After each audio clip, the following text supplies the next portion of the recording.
Friends, welcome back to the YouTube channel CAPF update and knowledge. तो आज का video आप सब कैंडिडेट के लिए बहुत इंपॉर्टेंट रहने वाला है, क्योंकि आज की वीडियो में मैं बताऊंगा कि असम राइफल्स की जो टेक्निकल और ट्रेड्समैन की वैकेंसी है वो 2026 में है, वो कब तक आ जाएगी। और साथ ही इसके साथ बात करेंगे कि इसकी जो क्वालिफिकेशन है वो क्या रहेगी, और साथ में एज लिमिट जो रहती है, सबसे इंपॉर्टेंट एज लिमिट ही होती है। बहुत से कैंडिडेट का डाउट रहता है कि इसमें हम फॉर्म अप्लाई कर पाएंगे नहीं कर पाएंगे, तो उससे रिलेटेड जो डाउट है वो भी क्लियर हो जाएगा। और इसके अलावा जो इसकी सिलेक्शन प्रोसेस है वो क्या रहने वाली है होगी।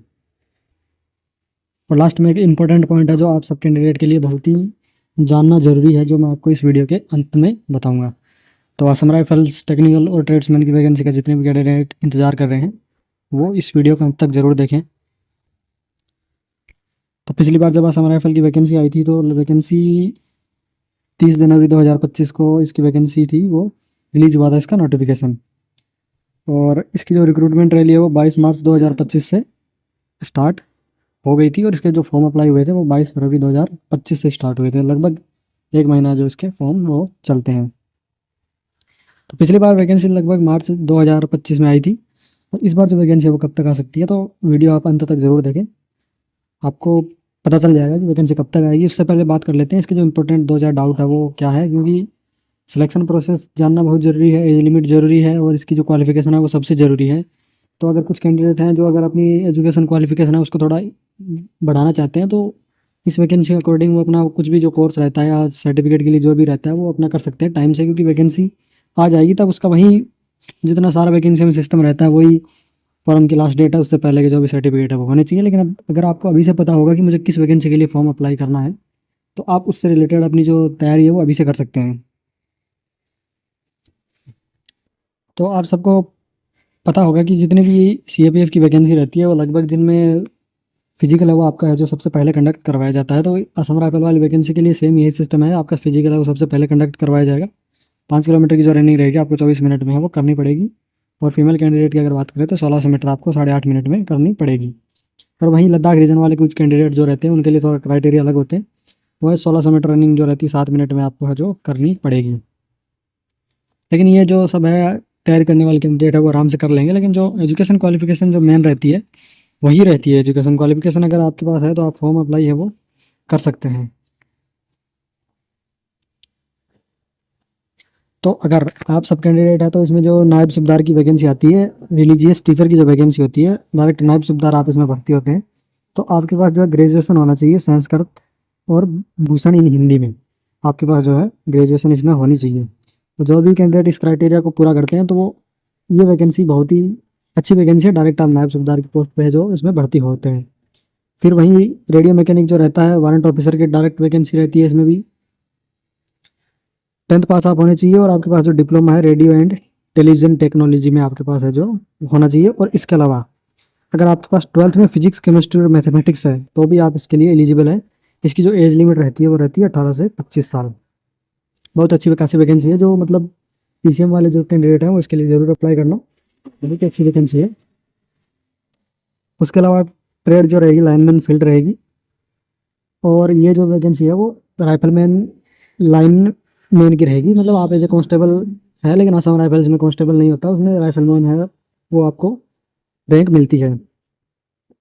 10th क्लास पास होनी चाहिए, और इसके अलावा आपके पास है जो ITI का सर्टिफिकेट होना चाहिए इलेक्ट्रीशियन का। तो आप लाइनमैन के लिए एलिजिबल हैं और आपको जरूर अप्लाई है वो करना चाहिए। इंजीनियर इक्विपमेंट मैकेनिक की अगर बात करें तो डायरेक्ट राइफलमैन की वैकेंसी है, 10th पास आप होनी चाहिए। और इसके अलावा आपको है जो मैकेनिक जो ट्रेड रहती है उसमें आपके पास जो है ITI वो है होनी चाहिए। उसके अलावा बात करें रिकवरी व्हीकल मैकेनिक की, तो राइफलमैन की वैकेंसी रहेगी, 10th पास आप होने चाहिए, और आपके पास है जो व्हीकल मैकेनिक में है आपके पास जो ITI है होना चाहिए। और एज लिमिट जो रहेगी 18 से 25 साल रहेगी इसकी भी। इसके अलावा अगर बात करें आप होलिस्टर की, तो डायरेक्ट राइफलमैन की वैकेंसी है। एजुकेशन क्वालिफिकेशन की बात करें तो 10th पास आप होने चाहिए, और आप होलिस्टर का आपके पास ITI होना चाहिए। अब होलिस्टर उनको बोला जाता है, आपने अपने घरों में बेड सोफे टेबल जो रहती है वो देखी होंगी, उनमें अगर आप देखते हैं तो बेड और जो सोफे रहते हैं उनमें कुछ बटन जैसे लगे रहते हैं। उनकी जो काम है वो इसमें सिखाया जाता है ITI में भी, और वही काम आपका भी रहेगा। आप होलिस्टर का जो आपने देखा होगा बेड और सोफ़ों की जो सिलाई होती है और उनमें जो गोल बटन जैसे लगे रहते हैं सारे बीच बीच में, वो जो काम रहता है वो अपहोल्स्टर का रहता है। एज लिमिट जो रहेगी 18 से 23 साल रहेगी, तो आपको अभी से अपना है जो ITI अगर आप करना चाहते हैं तो ज़रूर कर लें।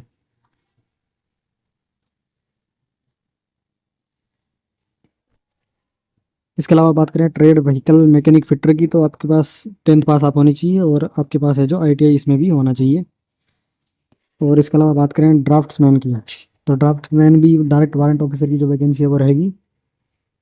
10th पास आप होनी चाहिए और आर्किटेक्चर के अंदर आपके पास डिप्लोमा आपको होना चाहिए। आर्किटेक्ट जो बोलते हैं, नक्शा जो बनाते हैं मकान का और वो सब, वो उसमें आपके पास है जो डिप्लोमा होना चाहिए। इलेक्ट्रिकल एंड मैकेनिकल ट्रेड की बात करें तो डायरेक्ट नायब सूबेदार की है ये भी वैकेंसी। आपकी इलेक्ट्रिकल एंड मैकेनिकल और सिविल इंजीनियरिंग में आपके पास है जो बैचलर डिग्री होनी चाहिए। एज लिमिट जो है 18 से 30 साल है इसमें भी। इसके अलावा प्लम्बर ट्रेड है, वही 10th पास आप होनी चाहिए और आपके पास ITI होनी चाहिए और एज लिमिट जो रहेगी इसमें भी 18 से 23 साल ही रहेगी आपकी आने वाली वैकेंसी में। ऑपरेशन थिएटर टेक्नीशियन की बात करें तो वारंट ऑफिसर की डायरेक्ट वैकेंसी है और आपके पास जो है ऑपरेशन थिएटर में डिप्लोमा जो है वो होना चाहिए 10th+2 के साथ और एज लिमिट जो रहेगी 18 से 23 साल इसमें भी रहेगी। और इसके अलावा बात करें कि ट्रेड जो अक्सर असिस्टेंट है, वही सेम इसमें भी आपके पास हवलदार की डायरेक्ट रैंक रहेगी और 10th+2 आपके पास होना चाहिए। रेडियोलॉजी भी आपके पास होना चाहिए अप्लाई करने के लिए और 18 से 23 साल है जो एज लिमिट इसमें भी रहेगी। इसके अलावा अगर बात करें वेटनरी फील्ड असिस्टेंट की, तो वारंट ऑफिसर की डायरेक्ट वैकेंसी रहेगी।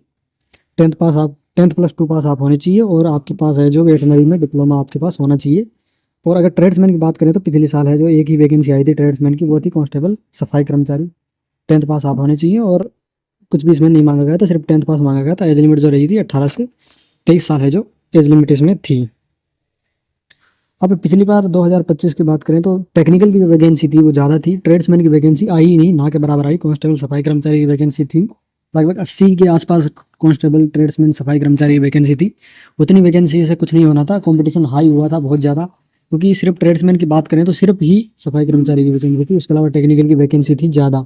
तो ट्रेड्समैन में ज़्यादा फॉर्म अप्लाई हुए, सफाई कर्मचारी में, और फिर उसके हिसाब से कट ऑफ बहुत ज़्यादा गया, ये वो बहुत ज़्यादा इस वैकेंसी में कट ऑफ चला गया था। कैंडिडेट बहुत परेशान हो गए थे, क्योंकि जब ट्रेड्समैन की वैकेंसी का कोई वेट करता है तो चाहता है कि बहुत ज़्यादा वैकेंसी आई ट्रेड्समैन में, लेकिन पिछली बार सिर्फ सफाई की वैकेंसी आई तो बहुत से कैंडिडेट ने अप्लाई भी किया, कुछ फिजिकल देने नहीं गए क्योंकि डिमोटिवेट हो गए थे।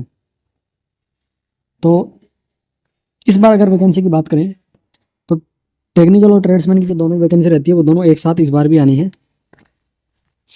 लेकिन इस बार जब बात करें कि पिछली बार जब कांस्टेबल की भी वैकेंसी नहीं आई, कांस्टेबल सफाई कर्मचारी वैकेंसी है लेकिन ना के बराबर आई। इसके अलावा जो ट्रेड्समैन की और वैकेंसी रहती है वो भी आई नहीं। तो इस बार जो वैकेंसी है आपकी लगभग 1500 प्लस वैकेंसी आपकी है इसमें रहेगी। ये बात आप अभी से नोट कर लें, 1500 से नीचे वैकेंसी नहीं आएगी और जो सबसे ज़्यादा वैकेंसी आएगी वो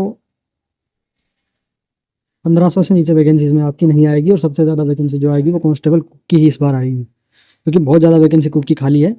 तो इस बार सबसे ज़्यादा वैकेंसी कांस्टेबल कुक की आनी ही आनी है। इसके अलावा सफाई कर्मचारी की आएगी और जो बाकी ट्रेड्समैन की अदर जो रिक्रूटमेंट रहती है वो भी इसमें आएगी। कांस्टेबल कुक की अगर बात करें तो वही 10th पास रहेगा, उसमें भी आपको जो अपना ट्रेड का जो रहता है वो भी आपको उसमें पास करना पड़ेगा। और बाकी इसमें कुछ नहीं रहता, 10th पास आप होने चाहिए। और एक जो वैकेंसी आएगी वो हवलदार कम्युनिकेशन की आती है, जो जिसमें 10th पास के साथ अगर आपके पास ITI है तब भी आप एलिजिबल है, लेकिन जो 10th+2 में जो PCM वाले कैंडिडेट हैं वो भी इसमें एलिजिबल हो गए। हवलदार कम्युनिकेशन की वैकेंसी आती है, बहुत अच्छी वैकेंसी आती है।